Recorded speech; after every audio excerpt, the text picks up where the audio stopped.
the truth.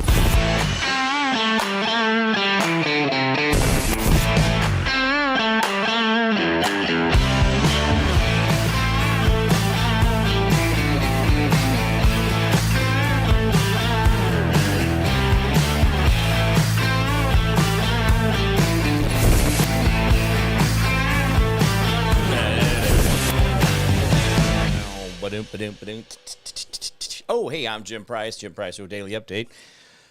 Oh, let's make up the... Oh, I don't have to make up the date. The government does that for me. Thanks, government. You're the best.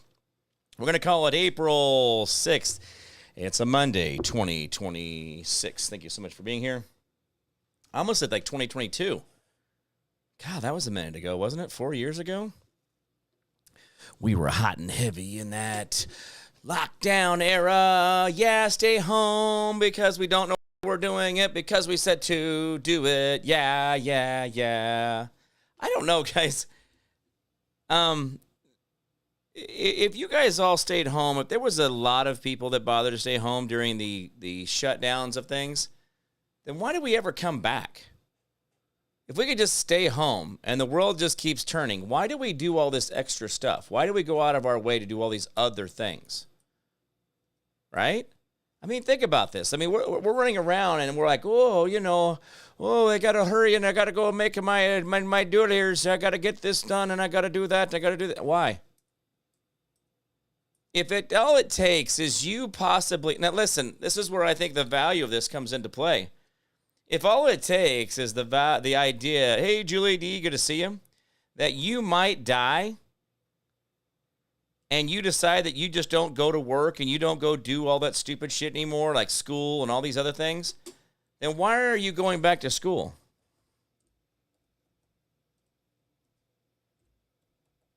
I'll wait for the answer.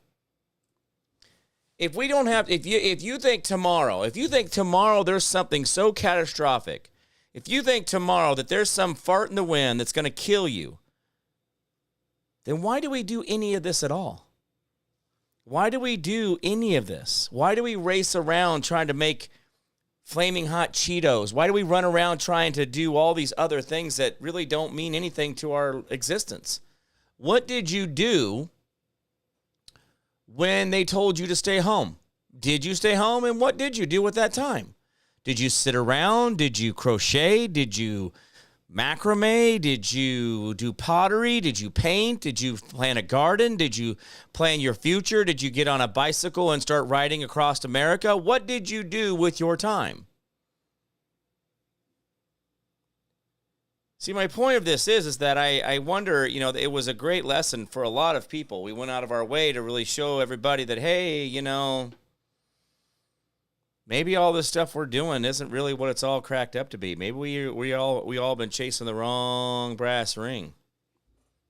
Maybe. Hey, Brenda, good to see you. Thank you so much for being here. Drove everywhere, says Julie D. She says, I drove everywhere. Well, I was trying to. There was a couple trips I didn't, and I remember it was 4 years ago, so this would have been in 2022. About this time was when I went to Mar-a-Lago.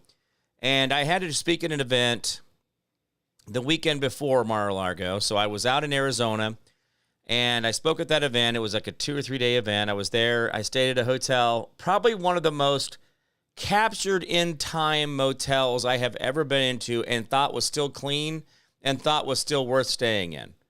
It wasn't heavily overridden with bugs. It wasn't any of that. Hey, Courtney Allen, good to see you.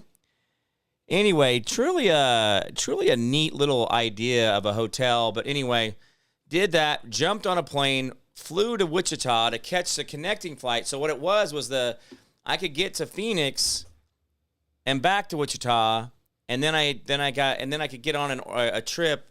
I could get in a Allegiant out of Wichita for like $150 round trip. So I flew from Phoenix to Wichita, literally walked from one terminal over to the extra one in Wichita. By the way, guys, there's no extra terminals in Wichita. I'm just kidding you. Just went from one gate to the other. Wichita has one terminal, and I think it has 9 gates. I think they say like 12, but it's not. It's anyway. Anyway, so I walked from one gate to the other, jumped on the Allegiant, hop-footed it out to Florida, spent that time at Mar-a-Lago that weekend, but I will tell you, I was super defiant. I did everything I could not to obey. I did everything I could to be a pain in the ass because I didn't want to wear that mask. And I didn't. I had all kinds of different variations and positions and things I did with my mask. I don't know. Do I have? I don't know. I could probably go back and find some pictures of that. I probably could.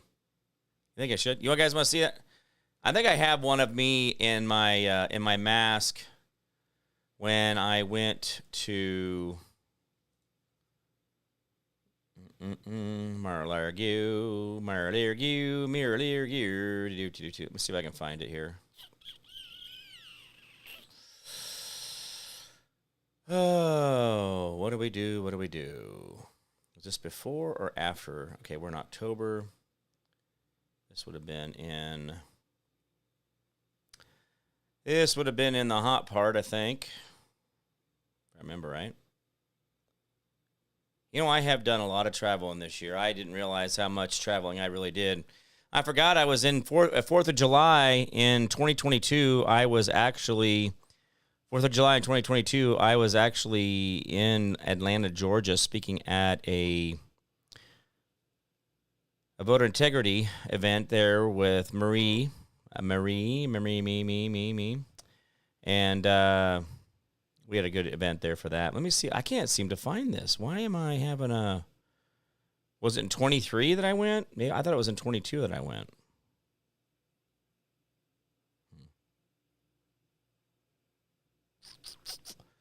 Well, I can't seem to find anything that says Mar-a-Lago on it. It's kind of crazy. Well, there's CPAC. There's me playing rugby in October. God, I miss that. I do miss playing rugby. Yes, I know I won't be able to play rugby going forward. I get it, but I don't get it. So, I'm throwing a fit. Wham, wham, wham, wham. Okay, here we go. Oh, this is when... Oh, I forgot about this. This is, in 23, that's when Marge and Charlie had passed. This was when Marge had passed.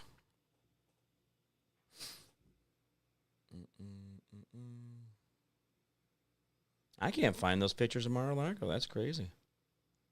Yeah, crazy. Yeah, I got the, Anyway, yeah, the mask thing was a big thing for me. I really didn't want to play. You being defiant and unruly? Never. Courtney. Now, are you telling me I have a pattern? Hey, Kelly Wolf, good to see you. Thank you so much. I wore a black mesh mask, says Dave Salee.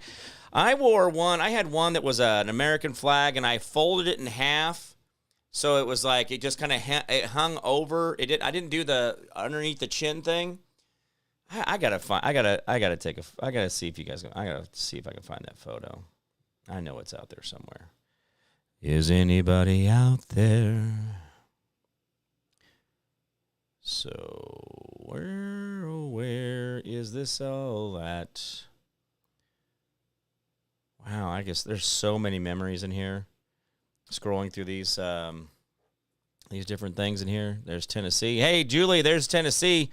Let's see, Julie. Oh, wow, yeah. We got. I think Julie. We did that event together. I got a photo of you.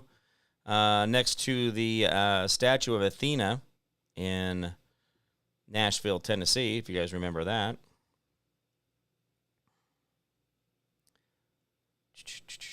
Oh, here it is. Hey, Julie, you want me I'll show off Julie. Julie, I'm going to show off your picture here real quick, if you don't mind. I was pulling down the no mask signs on restaurants as I walked in. Here's Julie. Julie D, if anybody wants to know what Julie D is, she got a free hug shirt on, but Julie D, there is her in front of the goddess Athena in Nashville, Tennessee. By the way, that cathedral, this little thing that we're seeing here that she's standing in front of, that is actually Nashville, Tennessee. See the skylight above it? That's all open to the sky. This is the god, and then she has in her hand the god Nike, the god of war. So anyway, that was in 23, October of 23, Julie, that we went to that. And we saw quite a few things. Oh, by the way, guys, if you think that I'm talking, I got to get back to the show here pretty soon. But this is that. Okay, look at right here. See that little Parthenon thing in the back there? You've seen in Greece or the old Mediterranean areas, and then you got the big pyramid right next to it. Okay, guys, I want you to understand something. That Parthenon that you saw sitting there, that's still there, but they said that it was built out of corn husks and straw, but yet you can see it's made of stone. But then there's a pyramid right next to it. That pond still exists, but the pyramid is now a parking lot. So here is the Parthenon, dead center, and the pyramid right next to it. They have these pictures on the wall showing you that there was a World's Fair in Nashville, Tennessee. Nashville, Tennessee. In the, I don't know, right after we did a Civil War, we were building buildings like this. Yeah. Don't worry about that, guys. You just go back to what you were doing there. Don't worry about it. It's fine. It's fine. Don't you worry your little head. So anyway, lots of cool stuff like that. And then let's see here. Oh, here's a picture of us. Here's a picture of us all. If you want to see that real quick at that. There was a picture. This was when I spoke in Nashville. Julie is in the back right there, and then all of the usual characters are in the rest of that. I did get my bangs cut off. I don't know. I can't explain the whole thing, but the lady that was on the far right of the photo, she told me that I needed to cut the small hairs of my bangs, and I can't remember exactly. Julie, what was that about with her cutting the small hairs on my bangs? Do you remember that? You were there for that, if I remember right. So I was just saying, hey, can you fill me in on that there? So, Julie D, appreciate it. Ripped them off. Ripped off? Ripped off? Julie says ripped off. That was a place. Anyway, Julie, what is that? What was that where I had to get my hairs cut off on the very front of my head right here? I don't remember what that was. What that was about, but anyway. I can't believe I can't find any of these Mar-a-Lago pictures. This is breathtaking. Absolutely breathtaking. Oh, there's the tornado I chased.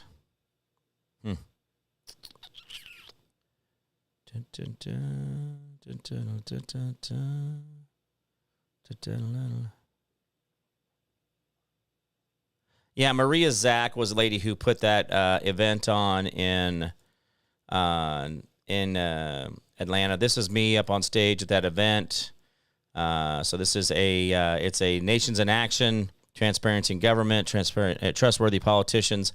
Anyway, this was me. I was speaking at that event back in Atlanta, Georgia on July 2nd, right before 4th of July.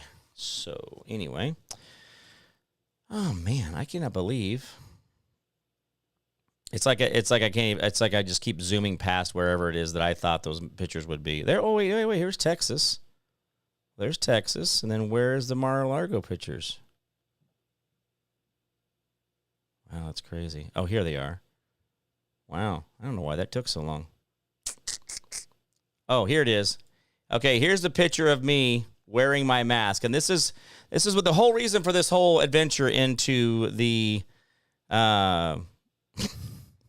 was just showing how I would wear my mask. And this is me wearing my mask on the airplane. You can see that my beard's hanging out underneath, and it's kind of just underneath my nose.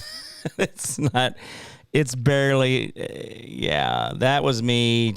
I was not a happy camper. That was March 27th of 26, or I'm sorry, March 27th of 22. So I guess I was there in 22. I thought I was there in 23. But anyway, that's a picture of me and my mask being chewing on leather because I didn't want to have that stupid mask on. And so this is this is crazy, guys. Yeah, I'm going back through some of these trips here. And I just thought that was kind of me just being as belligerent as possible. Here's me at Mar-a-Lago. If anybody wants to see Jim Price at Mar-a-Lago, this is me. I'm standing, by the way, this is the fountain right in front of the swimming pool at Mar-a-Lago.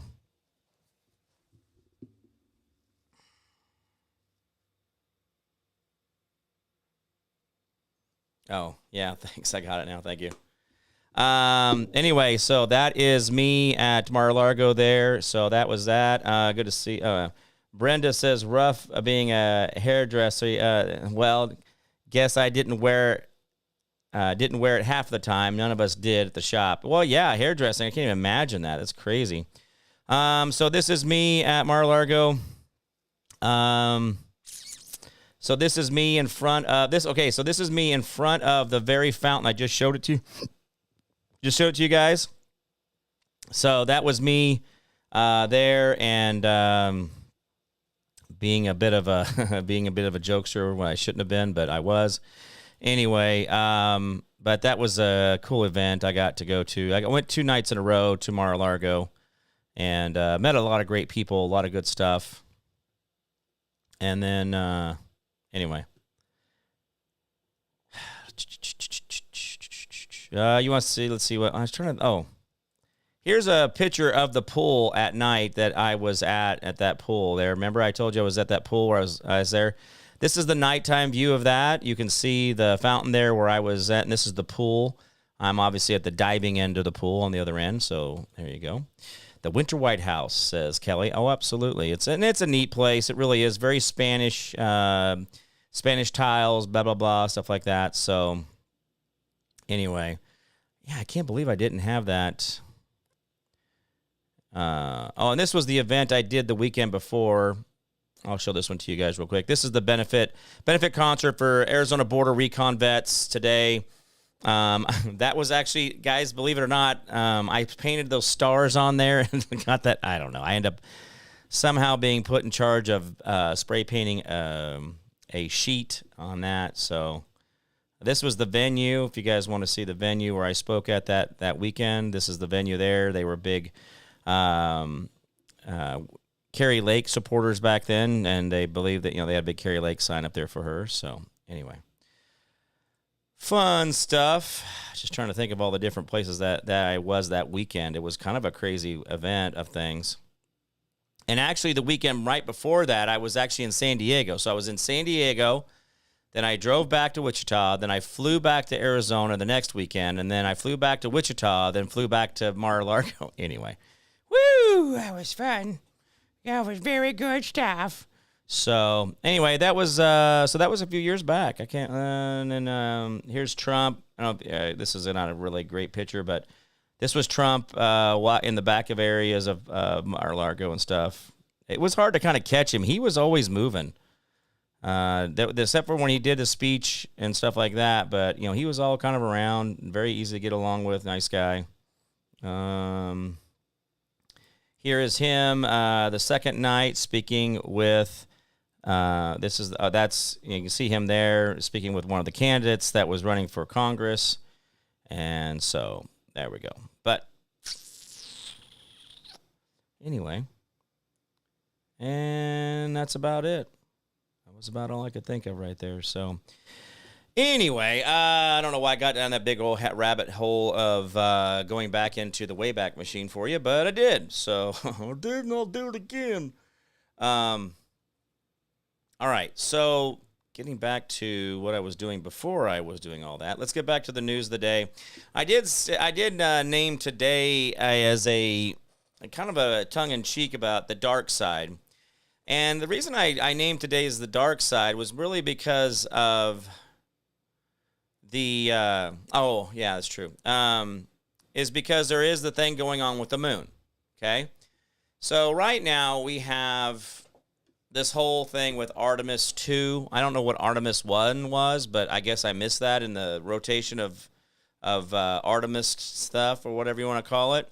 So my Artemis list is a bit incomplete. I don't have the trading card for Artemis 1, and I don't have it for Artemis 2.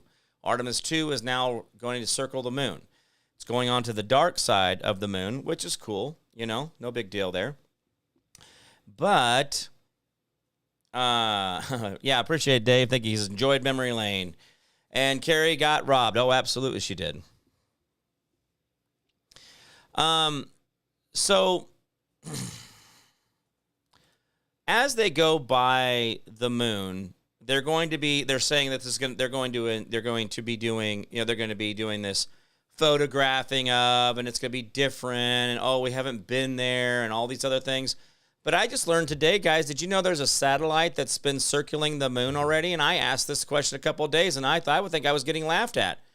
When I was like, why don't we have a satellite around the moon? Just looking at what the moon does, doing moon shit, right? So what moon stuff is going on that we don't know about? But supposedly there is a satellite orbiting the moon. Did you know this? I did not know it either. I mean, these are all brand new things, right? So, again, this is where we obviously have some things that we don't all agree with whether the moon has been landed on before, whether we've been there, whether it was real, whether it wasn't real, I don't know, okay? But there have been a lot of... okay, let me do this for you guys. Let's go ahead and ruin something for you. Where is that one? There was a video I wanted to show you guys, and it would have... I know. I'm going to show you this video here. This has nothing to do with Artemis, but this has to do with everything that we are dealing with as of today in the world around us. I want you guys just to listen to this video real quick, and then I'm going to talk about what's going on today. When I went on the run in Belize, I had friends in the U.S. Embassy in Belize. I knew what was coming down. I'm not stupid. I had a... Okay, by the way, this is Pat McAfee. This is McAfee, the McAfee virus, that stuff you have on your computer if you're a Windows operator. McAfee virus protection. Now, this is McAfee talking, and this is not talking to just some slub, somebody on the quarter. This is a real interview. Now, I want you to pay attention to the dates, and I want you to pay attention to very, very, very, very things that are going on, okay? Just pay attention to what's going on and what he's saying and what's going on today. What was that? All right, so Dave says, "Sorry, not buying it." All right, here we go. So let's go back to Pat. We're going to do this again. This is John McAfee. I probably said Pat again, but I apologize. John McAfee, within a week of the entire government computer system was under his control. Listen to this. When I went on the run in Belize, I had friends in the U.S. Embassy in Belize. I knew what was coming down. I'm not stupid. I had arranged with the head of security. I was going to come in. He said, "Sir, we have it from the highest authority. We are not to allow you entry into the U.S. Embassy." Understand me. Who was the highest authority of the State Department? Hillary Clinton. I'm an American citizen with a f***ing American passport. I'm sorry. I'm not wanted in America. I've got no crimes in America. Is it not a reason to say, I don't think I'm going to vote for you? The reason that the government wanted to collect me was that after they had raided my property in 2012 in the jungle, shot my dog, abused me, destroyed $500,000 worth of my property over a bogus charge, I was pissed off. And so I donated to many secretaries within the government laptop computers, really nice ones that were preloaded with viral spyware. Within a week, the entire government computer system was under my control. I was watching, monitoring, listening. I was looking for information that they had set me up for that raid. I didn't find that. I did find out that the Minister of National Defense was the largest drug trafficker in all of Central America. And the Minister of Immigration, the largest human trafficker. Well, we don't want to get killed by them either, so we're probably not going to That's fine. That's fine. Okay, did you just hear what just Scott said there? Did you hear the very last part of that? Now, guys, this video is not new. This has been out for 8 years, something like that, 9 years. And I don't think you guys, and I don't think anybody else, except for those that are losing control or gaining control right now, actually know what he's talking about. Now, I will go with this. This is a simple analogy here. I'm going to show you. This is my tablet. This is my tablet here. I have one of the the Apple pens with it. But let's say that I am John, right? And I want to go and I'm going to give everybody one of these. Well, I'm going to make sure that I go in there. And if I'm a computer guy who knows what viruses looks like and compare and goes out and defensively keeps all these viruses out of people's computers, so I kind of know things, right? I know things, how computers work. I know how attacks work. I know how to get into things because I know how they're getting into it, right? I can stop those things. So if I know how they're wanting to get into it, I also know how to get into it. Now, if you remember right, John, he was a bit of a wild guy. A lot of people thought he was too rogue. He was out there on his own doing things he wanted to do the way he wanted to do it. But I want you to think about that for just a second. Think about it just for a second. What did he say there at the very end? I had control of the entire government. Now, I want you to think about that for a second. This guy just got through saying that he knew people within the State Department. He knew people within the agencies. He knew all these different people. And he knew what he needed to do to get himself covered, right? He was going in after, like, hey, what's going on? I know I'm okay. I don't have any warrants for me. I know people in the State Department. I know these other, I've got connections, right? Terrence William, good to see you, sir. Thank you so much. Had backdoors on them all, says Dave Salee. Absolutely. But if he's so confident that he can go in and just say, hey, I'm going to go and pull these things down, I'm going to do this and this, I know that I'm safe. If I go to the new U.S. embassy, wherever, I know I'm protected because I know that my government cares for me because I didn't break any of their laws. Now, I want you to think about that. Now, if a guy like him who had a very large amount of money at his disposal, a large ability to do things the way he wanted to, and then he had all these engineers, all these computer scientist guys, all these hackers, because to be able to know when a hack is coming or protect yourself from a hack, you have to be a hacker to be able to counter it, right? So you have to have hackers to know what hackers do. That's how that works. But then we see that he got a little pissed off, and so then he went after them. And I think that that is where it all really comes down to, guys. I think that this, and by the way, if you go back into the timeline of the Trumps deciding to run, going back through the fall of the cabal, going back through the Q post, going back through this video, it all ties together very neatly, which tells me back in 2014, by 2014, John was sitting there literally mirroring everything the government was doing as a mirror of them. He had infected them to the point where he was their operating system and he was just watching it all. And why do you think he's gone? Why do you think he's missing? Why do you think he's, we're going to use the air quotes of things, dead? Just like Michael Jackson, just like Prince, just like Elvis, just like a lot of these other ones who have stepped off the stage when things were not going their way. They were tired of the game. They wanted out, so they walked away. But why don't we think of these situations as that, where sometimes people just quit? And by quitting means that they get on a jet plane and they let somebody else handle all the details of their death. And they walk away. And they go off to be whatever it is they want to be or do whatever they want to do without anything else.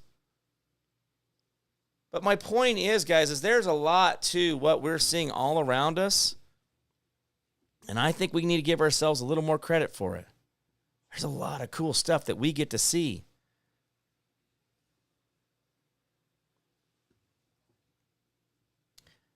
So, yeah, we'll stop on all the different videos of things. But anyway, guys, the world around us is a dangerous place, and there are people out there going a long way to try to figure out how to get rid of you and keep you out of knowing what is really out there. Now, listen, okay, everything in the ocean's trying to kill you. I get that, okay? Not everything on land is trying to kill you. There's only like 3 or 4 things on Earth that will hunt a human. And one of them is a polar bear, so I think you're kind of safe from one of them. The other one is like it's like a panther or something, and then again, you're pretty safe from that one. And then the other one, I can't remember, it's like a cougar, again, pretty safe from that one. It's like not even in America or in the north, in this hemisphere anyway.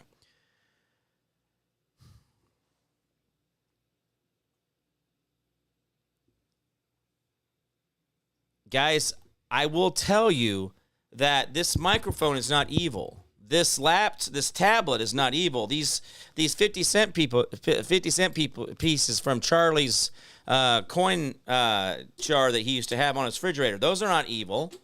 This water in here is not evil at all. In fact, it's very beautiful, structured water. It's inside of a copper cup. It's gaining the frequency and allowing that healing and structure go into my body.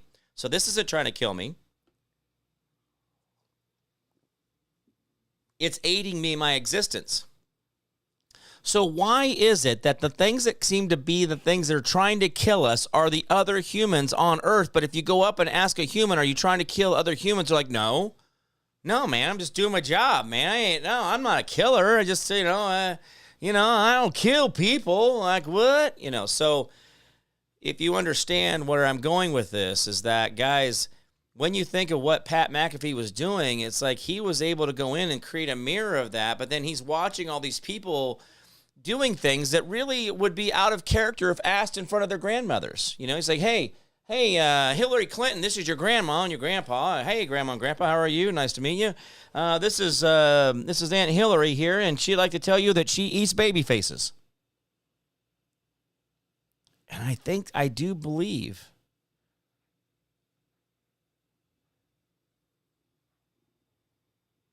Oh, Ken says, if John is dead, then why didn't his wife get to see his body? Ew.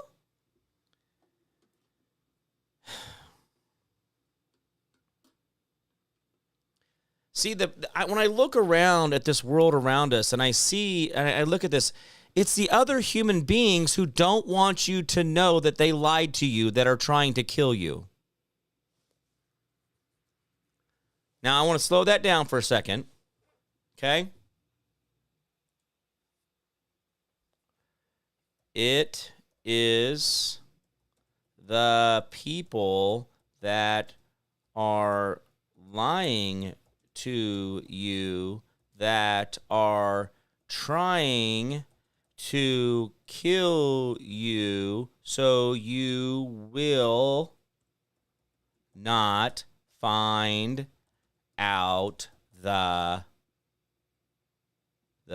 truth. It is the people that are lying to you that are trying to kill you so you will not find out the truth. I mean, I'm just, that's really what it is, guys. These people that have started down a path of self-deceit, self-lying, lying to themselves, those are the people that are coming after you for not believing their lies. What I mean is they're coming out to kill you, to destroy you, to stop you.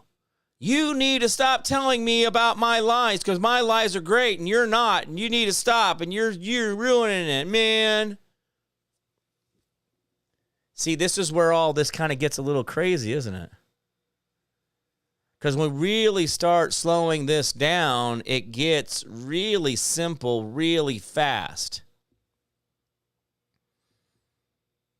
Brenda says all is being revealed. Well, yeah. So Trump went on a couple of different, he was on the news at 1 Eastern, 12 Central today, and he did a press conference about the rescue of the downed soldiers in the theater of Iran. And so he was giving the briefings of that and going on about that, and I didn't watch all of it. It was all, it was all very disjointed. There was a lot of this and that. But by the way, guys, real quick, the jet that was shot down was the same jet that they used in Top Gun. Top Gun came out 40 years ago. I think that plane's probably kind of seen its day. We may not have lost kind of one of our new shiny ones. Cool that. Anyway, there was several different operations in the deal, so I guess they were running several different, or at least 7 different operations, 6 of them being counter operations to the truth, trying to keep the Iranians away from where the military personnel were. Now, we have heard that the second individual had severe injuries, some type of a bleeding and this and that. Anyway, so they're exposing themselves, and that's why the people now are starting to wake up even more. Well, that's true. That is true, Brenda. You are factual on that.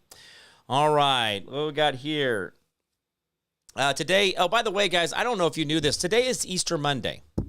I learned this last week, that today is Easter Monday. I doubt yesterday was Easter Sunday. But there's, on your calendar, if you go to it, I've never seen this before, and I worked military for the defense contracting for almost 20 years, and I've never heard of Easter Monday. But Easter Monday is the day that a lot of military, they get that Monday off. They get the before and the before day and the after day. So they get last Thursday and Friday and Monday off for Easter. That is the military way. That's how that works. Military personnel get Thursday, Friday, and Monday off unless you're an active or you've been scheduled to work other reasons, blah, blah, blah. So anyway, it's so people can travel back and forth. Today is a travel day for people who flew home or whatever for the Easter weekend. Anyway, here we go. So now there was some rhetoric that Trump was going on about, saying that now that Iran he has said that there are particular leaders within his contact that definitely want to surrender. They definitely want to just get this over with. Let's get back to making money. Let's get back to putting in streets. Let's get back to the Iranian way. But I guess there are some holdouts that are like, if that's all you got, we can handle it. So the Iranians are not playing the best for themselves, I think. So we'll see how that all goes. I don't know. I really would rather them just stop, and I'd really rather stop spending $100,000 for every bomb we drop on them. I'm tired of it. Dave says the F-15E. Yeah, it was. So it should be. It's like a 30 or 40-year-old jet, if I remember right, Dave. Dave Salib. By the way, NPR is continuing to do the same stupid shit that they've always done by saying all the wrong things. Let's see what this one is. Let's see. A reporter tries to get Trump on a gotcha question. So we'll see what the gotcha question is. Come on, stop jumping. Jeez. What I should do is show you guys how this page, when I go to load it, jumps all around, and they do all these different, like, because what it does is they have a bunch of different ad programs that are in there, and so when they do the ad program, it will, when they're running that ad in there, it will not let you, it'll jump, sorry. I'm trying to fix something on here so I can play this video for you guys, but it's not letting me do that either. So what happens is that the article will fill in, and then it starts sticking ads in between the article paragraphs, and so the article keeps jumping and expanding, and the page keeps getting longer and longer. And when it's doing that, it's an absolute pain in the butt because I can't just start reading it for you guys. So that's where we're at. Now that won't even load. This. I wanted to play you this video, this gotcha video for you, for Trump, because a reporter tried to get Trump with a gotcha question. Are you committing a war crime? A reporter asked Trump. So that ought to be a good one. Oh, see, here we are. Oh, now we finally got to this. Let's see if we can play it. Nope, we're going to do that. Tell you, stop. And then we have to wait for the commercial. So anyway, one of the reporters asked Trump, are you committing a war crime? So let's see what Trump has to say here about this. Window capture. Sorry, guys, I did not have this ready. All right, here we go. Sorry about that, guys. Technical difficulties. Oh. And then no sound. Sorry about that.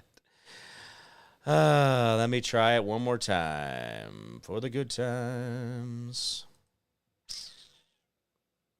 I hate this. I hate when technology is not on my side.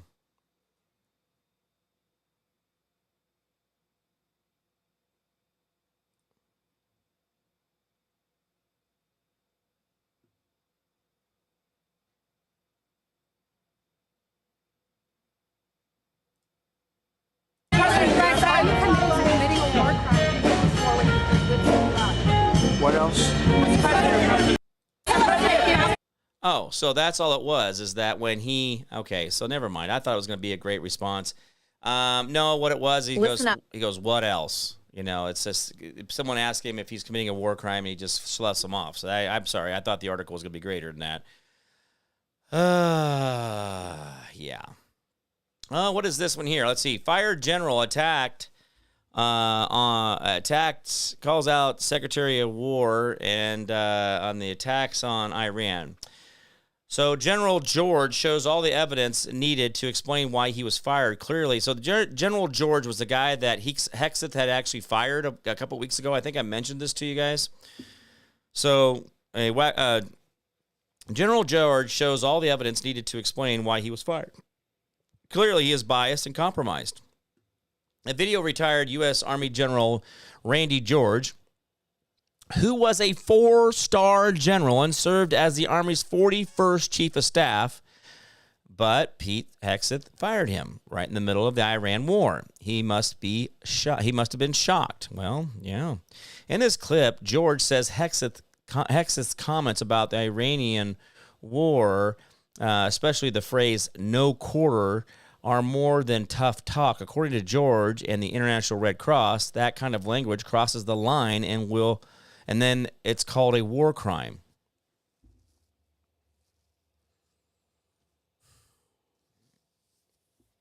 I don't know. Why do I understand what Pete Hexeth said, but I don't understand what this guy's saying? In the video below, George speaks directly to the camera. In a pointed tone, he lays out that he calls a serious threat to the legal protection. All right, so let's see. Let's go ahead and I guess we just need to hear this. So, it's a minute, so we can last through a minute of this, right? You get this pulled over for you guys. There you go. Now this is the guy on top, and let's hear what he has to say. Even if the president pardons him for these things, The Hague will eventually come to get him. We're hearing the Secretary of Defense saying effectively the rules of war don't apply to the way he's conducting this war. I'm just curious to get your thoughts on how you view what now is the perilous situation our service member finds himself in and the rhetoric coming out of our own administration. All of our military personnel are in greater risk than they have ever been before in terms of any other previous administration. We have a Secretary of Defense who has actually stated words in his speeches and in writing that are literally the words of potential war criminals. Even if the president pardons him for these things, The Hague will eventually come to get him. It's very disheartening whenever the Secretary of Defense, who we're supposed to look up to for guidance and counsel and strategy, is saying things about show no quarter, which by its quote is prohibited and defined in U.S. law as a war crime. The idea of attacking infrastructure that affects civilians is a war crime. So it goes on, and our military members start to question, what are we doing here if we're attacking, for example, a bridge under construction?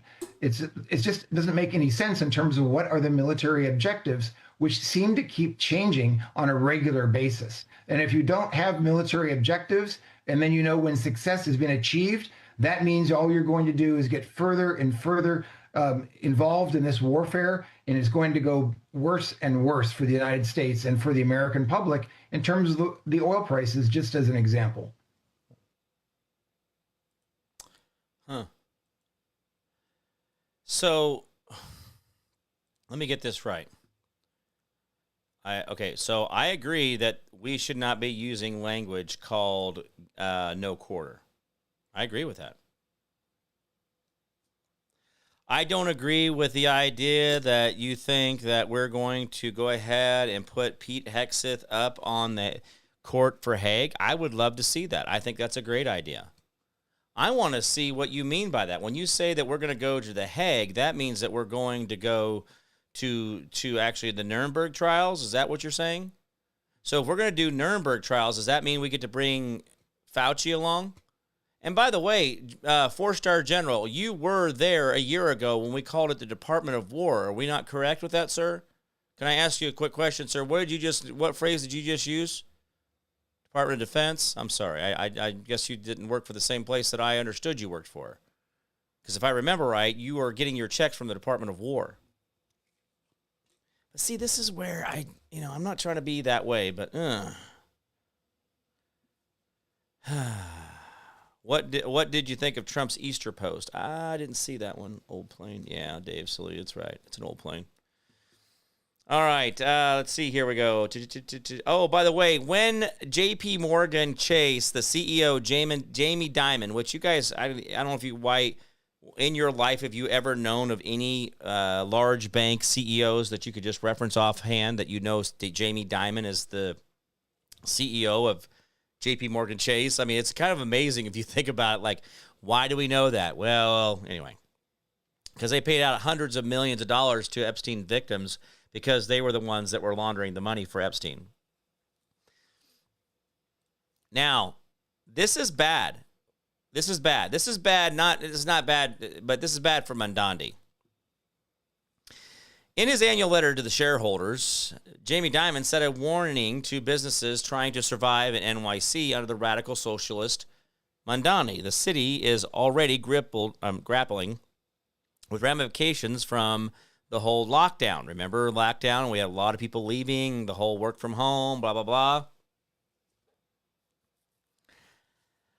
Trump said, praise be to Allah. I did not hear that, and that's unfortunate, huh? Not cool. Less than a month after taking office, Mondandi already began talking about raising taxes on the wealthy. In February, Mondandi warned the city may have to raise property taxes to close a multi-billion-dollar budget deficit. They are saying that they are $127 billion short for 1 year alone. So if you have Jamie Dimon, the CEO of Chase, coming after you and saying, hey, by the way, this mayor of this city is going to make this kind of hard for you guys to do work in this city, that's kind of a big deal. Like if Jamie Dimon was there going, hey, guys, Jim Price lives in your neighborhood, you might want to think about moving out of that neighborhood. I'd be like, holy shit, I got to change who I am. This is not, like, this guy's an international banking guy. Like, why is he talking about, because I'm going to affect people's bottom line. I'm going to affect that. But by the way, guys, do you know this is what I don't, this is the one thing that every socialist, every dictator, every monolithic leader, everybody who thinks that they're the bestest ever, all those people, every single one of those people,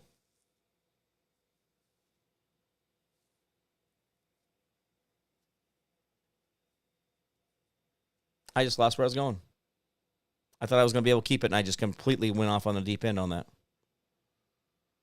I was going to tell you about what I was going to say. Oh, shit.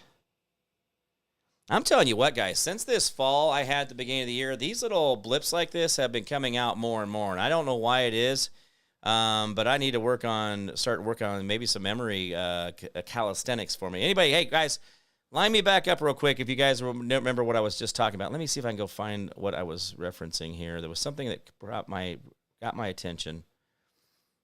Oh, I was talking about Mondandi, and I had the CEO of a bank coming after me and saying I was the person that was, I know what it is. Okay, very good. I got back to it. Thank you for all your help.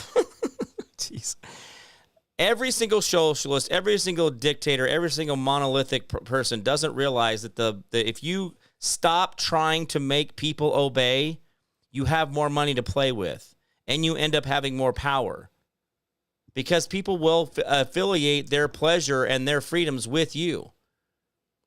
But the problem is people like Mondandi and all that, they don't realize, they say, well, we're $100 and some odd billion upside down. But in reality, if they were to go in and cut property taxes in half, the amount of sales tax and the amount of property tax that would be collected on the sales of properties and exchange of properties, the amount of money that would come flooding into New York if they cut the property taxes in half would be mind-blowing. They wouldn't know what to do with it, but they don't know how to do this any other way.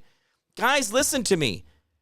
Ken, Dave, you guys know this stuff. You know this, that more the government gets in the way, the harder it is for the people. And the harder it is for the people, the further they run away.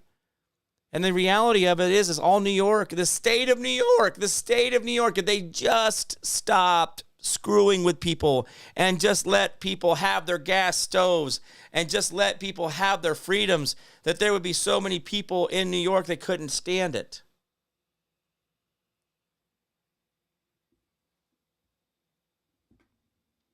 But when you put a filter, when you put a inefficient filter, when you just put this crappy filter that's just like a big piece of plate steel in the way of your air conditioning fan, how cool is your house going to get?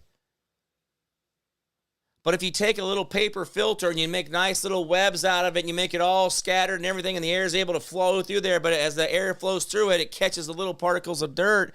That's called taxation, catching those little pieces. But you can move a lot of air and catch a lot of little dust particles if you just let the air flow. And it is very true, the more restricted that you make the air, the more restrictive you make the flow, the less you actually have to work with. And that's what this whole thing turns into. Is people don't realize that when the government gets in the way, things slow down, things don't get better. And that's where it just blows my mind that Mandandi and all these people are going to raise more taxes. And they think raising more taxes is going to get the money there, but what it's going to do is make people not want to renovate. It's going to make people not want to own. It's going to make people not want to even rent there, not want to show up there. Who wants to live in New York City? You know, I may have lost my uncle's condo in New York on Park Avenue to somebody who defrauded my uncle when he was sick and changed the will. But I don't know if I would have wanted a place in New York City that has that high of taxes. I wouldn't have wanted it. I would have tried to sell it for a bargain just to get out from underneath the tax burden of it. I'm kind of glad I didn't get involved in that whole thing and then my uncle leaving me that condo on Park Avenue. I mean, what would I be doing right now? I'd be over here sweating it, trying to figure out how to pay taxes in a state I don't live in for an apartment I can't afford because the tax is so big and so bad, I got to get rid of the damn thing. Just as a personal level, my uncle had they just passed, and I was supposed to be the executor of the estate and found out that someone had gone in and changed the will and took me out. But there was supposed to be an apartment that was supposed to be left, and that apartment was taken by somebody else. But at this point right now, I'm telling you, why would I want an apartment in New York City? New York City, the taxes, they're talking about raising another. I mean, I wouldn't have had it to be able to keep it. Do you see where that does to people? Like, I'm thinking about, I don't have money to own it. I'd be trying to figure out how to sell the damn thing. And they would just be raping me left and right on fees and taxes and all kinds of stuff. I can't even imagine what the taxes were on my uncle's place. His HOA was $5,000 a month. The apartment that I was supposed to inherit was $5,000 just for the HOA per month. I don't know what they got for HOA for $500 a month. I've been there, and there was a guy at the front desk. I don't know of the pool or gymnasium or airport that they had access to, but for $5,000 a month, there should have been front row parking, but they didn't even have street parking. But how can you afford that? How could you afford $5,000 a month and then turn around and say that you're gonna double their taxes? How do you do that? You can't. Hey, Philip, good to see you, man. And this is why dictators and all these people do not understand that the more filter they put in the way, the less money they have to play with. So if they let the people free, the money starts flowing, and people forget that the government just has a lot of extra money to play with. This is the craziest thing ever. Just the government lowers taxes, money flies faster. That's why we feel better. When government lowers taxes, that's why you feel better, because you have more money to play with. It just flies faster, but every transaction, they get a taste. We don't see that beauty in that. All right, guys, that's about it for me. It's been a great show. By the way, we did say, we're talking about the moon today. We're talking about the moon. We're going to go around the moon, blah, blah, blah, all that stuff. I don't know. Seems pretty simple to me. But then there's some reports out there that says China is already on the moon right now. I don't know what that means. Supposedly we have people who can use telescopes and other things to see on the moon. They can't find any moon bases or any footprints or any tire tracks or any flags. So I don't know. You tell me. And by the way, remember, certain Nikon cameras that can see really good are illegal in America because you can see space. I don't have a dog in the fight on that one, guys. I know a lot of people believe in a lot of different stuff, but I'm just trying to get this little guy right here, this guy in here. So anyway, remember the 10% we do for our neighbor, community, city, county, state, the federal government. The more you do for them, the less to do for you. Learn to be selfless and not so damn selfish. The world would be a far better place. Remember, hold the line, hold fast, do not give up, do not give in. We'll win. I promise to make promises I can't keep, guys. You've always been the answer out there. Remember that Constitution that limits the government but never limits you. You guys have the authority, the power to be the people you want to be. Go out and create the government and the world that you want. Quit living in the shadows of others. Do not give authority over people who do not deserve it. Authority is given, not taken. When it's taken, that's called tyranny. When you give someone the authority, that's freedom. It's a big difference. It's exchange.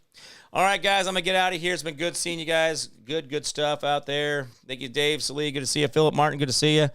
It's metaphorical for something. Yeah, I know, Dave. All right, guys, I'm going to get out of here. I'm Jim Price, the Jim Price Show Daily Update. You guys all be good to each other out there, and I'll see you guys tomorrow. Bye-bye.